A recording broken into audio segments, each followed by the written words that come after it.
Meaning of handover. Handover.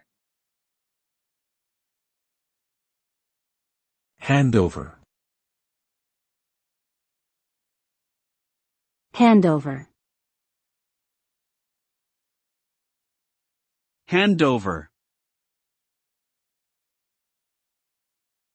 Handover refers to the act of transferring responsibility for something from one person or group to another. It can apply to various situations, such as in the context of work, where an employee might hand over a project to a colleague, or in the context of technology, where a device might hand over control to another device.